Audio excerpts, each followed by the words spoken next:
Morning class.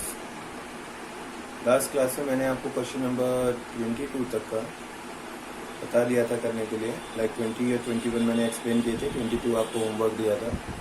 Today we will do question number 23। I am explaining you 23, और 23 के बाद के जो क्वेश्चंस हैं वो बहुत ही ज़्यादा इजी हैं, बहुत ज़्यादा सिंपल हैं।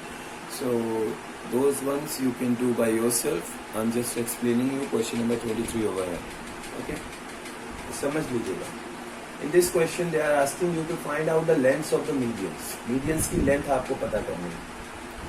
तो सबसे पहले समझते हैं कि मीडियन की लेंथ अगर पता करनी है तो मीडियन क्या है। तो फर्स्ट ऑफ ऑल एक अच्छा नोट कर लो, length of median find out करनी है।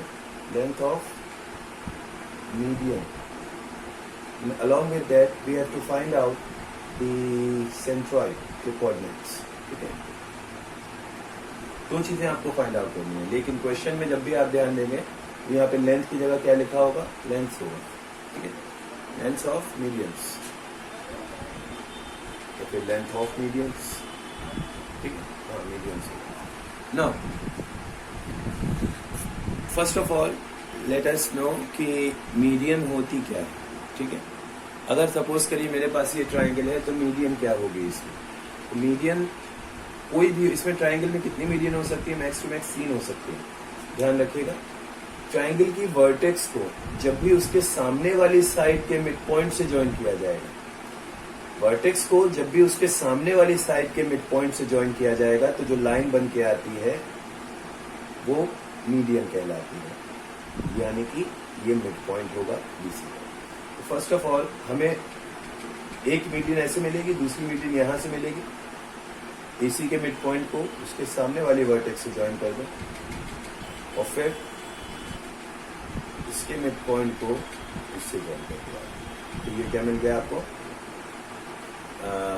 मीडियंस हो गई। कितनी मीडियन है, 3 है ना। तो उसके लिए आपको क्या पता होना चाहिए, आपको तीनों साइडों के मिड पॉइंट्स पता होने चाहिए, तभी तो आप उसको ज्वाइन करोगे।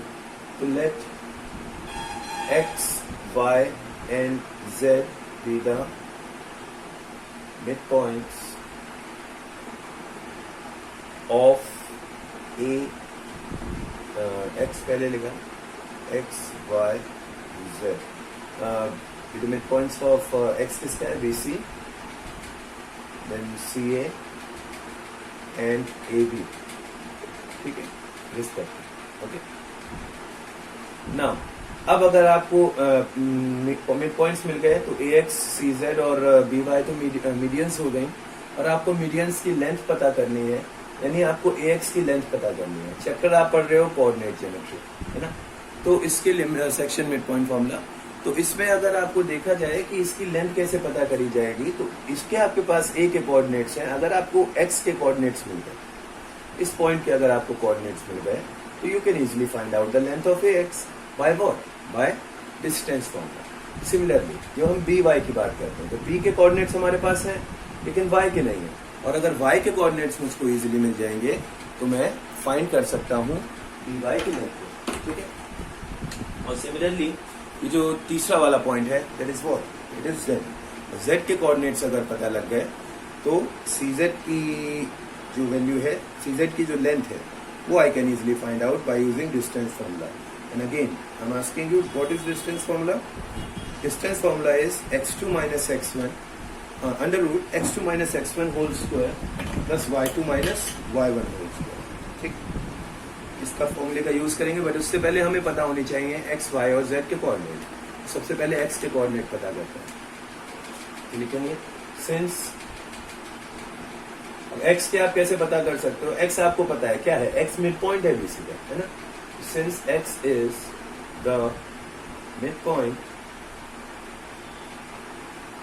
of BC, therefore इसलिए x के लिए x का कोऑर्डिनेट, तो x छुप गया x यहाँ पे, ठीक है। x के लिए x का कोऑर्डिनेट क्या होगा, x मिड पॉइंट किसका है, BC का, तो ये हो गया x1, ये हो गया x2। तो x1 प्लस x2 अपॉन 2, यानी कि 1 प्लस 5 अपॉन 2, 6 अपॉन 2 मतलब कितना, और एक्स वाई कितना हो जाएगा, x के लिए y का कोऑर्डिनेट क्या हो जाएगा, it will be y1 plus y2, यानी कि -1 प्लस 1 अपॉन 2, मतलब कितना, -1 + 1 0, 0/2 इज व्हाट, 0। एक्स के कोऑर्डिनेट निकल आए, एक्स आपके पास आ गया 3,0। यहाँ पे भी लिख सकते हो, फिगर अगर आपने बनाई है तो उसको मेंशन करिएगा, और फिगर बना के अगर आप चलेंगे क्वेश्चंस में तो आप ये समझिए कि काफी हद तक आपको काफी सहूलियत मिल जाएगी, ठीक है। देन ऑल्सो या सिमिलरली डाल दीजिए, सिमिलरली अब इसी तरीके से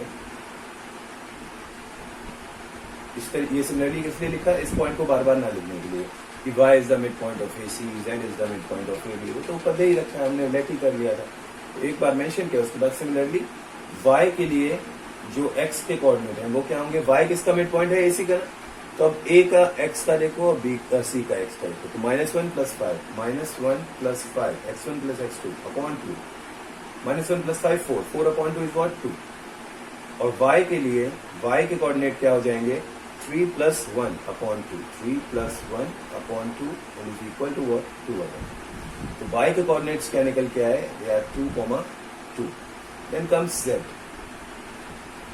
एंड लगाइए, z के लिए x का कोऑर्डिनेट क्या हो जाएगा, z के लिए z मिड पॉइंट है AB का, तो 1 और -1, 1 - 1/2 that is equal to what 0, और z के लिए y का जो कोऑर्डिनेट है will be equal to what 3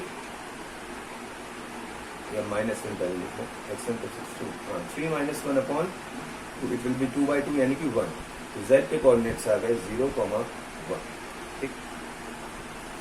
अभी तक आपके केवल कोऑर्डिनेट्स निकले हैं, अब आपको क्वेश्चन के अकॉर्डिंग क्या फाइंड आउट करना है, you have to find out the length of the medians, medians की लेंथ पता करनी है। तो मैं एक की लेंथ आपको निकाल कर बताता हूँ, सपोज करिए ax की फाइंड करते हैं, ठीक है। a के कोऑर्डिनेट्स पहले लिख लो, a के कोऑर्डिनेट्स कितने हैं, -1,3, x के कोऑर्डिनेट्स कितने हैं 3,0 नाउ, और ax फिर क्या हो जाएगा, ax will be equal to √ x2 क्या है, ये x1 हो गया, y1 हो गया, x2 हो गया, y2 हो गया, x2 - x1 यानी कि 3 - -1, x2 - x1 का होल स्क्वायर, प्लस y2 कितना है, -y1 का होल स्क्वायर, तो हो जाएगा √3 - -1 प्लस 3 + 1, 3 + 1 कितना 4, 4 का स्क्वायर इज व्हाट 16, 16 प्लस -3 का square is what 9, so gets equal to what 25, √25, and thus it gets equal to what 5 units, 5 units। Centimetre नहीं लिख सकते, मीटर नहीं लिख सकते, what will we write, we will write down units, ठीक। तो ax की वैल्यू आ गई, similarly you will find out the value of by using the same distance formula and the value of cz using distance formula। ये तो आपके distance फॉर्मूले पे based तीनों के कोऑर्डिनेट तो निकलवा दिए मैंने, एक का फॉर्मूला लग गया। अब बात करते हैं इसके सेकेंड पार्ट की, मीडियंस की लेंथ तो ऐसे आप बाकी के दो की निकाल लोगे। अब आपको पता करना है, you have to find out the coordinates of centroid, centroid के कोऑर्डिनेट्स पता करने। तो सेंट्रॉइड के कोऑर्डिनेट पता करने से पहले फिगर में समझ लेते हैं कि सेंट्रॉइड क्या होता है। मीडियंस आपने बनाई है ना कई सारी, 3, और इन तीनों मीडियंस का जो पॉइंट ऑफ इंटरसेक्शन है ये सेंट्रॉइड कहलाता है, और इसको जी से रिप्रेजेंट करेंगे, ठीक है। ये सेंट्रॉइड कहलाएगा और इसको किससे रिप्रेजेंट करेंगे, जी से। तो जी सेंट्रॉइड के लिए एक्स के कोऑर्डिनेट कैसे मिलता है, अब इसके लिए फॉर्मूला है। अभी तक आपने सेक्शन फॉर्मूले का यूज कर लिया, मिड पॉइंट फॉर्मूले का यूज कर लिया, डिस्टेंस फॉर्मूले का यूज कर लिया इस सर्टेन चैप्टर में। अब आप यूज करेंगे सेंट्रॉइड के फॉर्मूले को, जो कि 4th वाला था, ठीक है। gx is equal to x1 plus x2 plus x3 upon 3। तो अब x1 x2 x3 क्या है, ये जो ट्राइंगल की वर्टेक्स के जो कोऑर्डिनेट्स हैं ये वाले नहीं लेने। अब सेंट्रॉइड के लिए इनकी आपको नीड नहीं है, ठीक है। पता है इनसे भी कर सकते हैं, बट वो दूसरा मेथड है, वो सेक्शन फॉर्मूले में चला जाएगा। अभी आप सिंपली क्या करेंगे, अब इनकी नीड आपको नहीं है फिलहाल के लिए, ठीक है। तो x1 plus x2 plus x3, x1 कितना है -1 प्लस x2 कितना है 1 प्लस x3 कितना है 5 अपॉन 3, -1 प्लस 1 उड़ जाएगा, क्या आएगा 5/3। ये x का कोऑर्डिनेट आ गया g के लिए, ठीक है। नाउ g के लिए y का कोऑर्डिनेट, ये सेंट्रॉइड के लिए y का coordinate, it will be y1 plus y2 plus y3 upon 3 that is equal to what, -1 + 1 again cancel out होगा, 3/3 will be equal to what 1। तो g के कोऑर्डिनेट्स क्या आ गए, g के कोऑर्डिनेट्स आ गए 5/3, 1। तो ये gx हो गया और ये gy हो गया, और ये सेंट्रॉइड के फॉर्मूला जो हैं इन पे बेस्ड आपके बाकी के आगे के क्वेश्चंस हैं।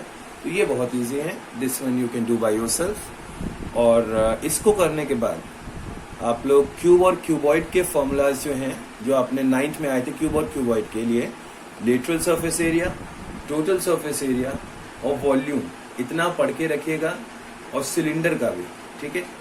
अच्छा सिलेंडर नहीं कराया था, केवल क्यूब और क्यूबॉइड थे आपके में, ठीक है।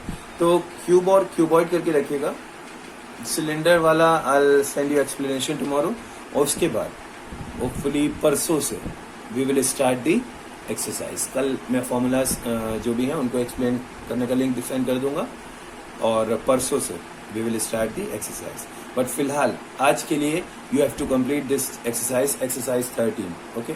सो the day after tomorrow we will do chapter 21 volume, surface and area, और उसके लिए क्यूबॉइड के जो फॉर्मूलाज हैं वो आप आज ही देख लीजिएगा, और शाम तक मुझे वर्क सेंड करिए, ओके।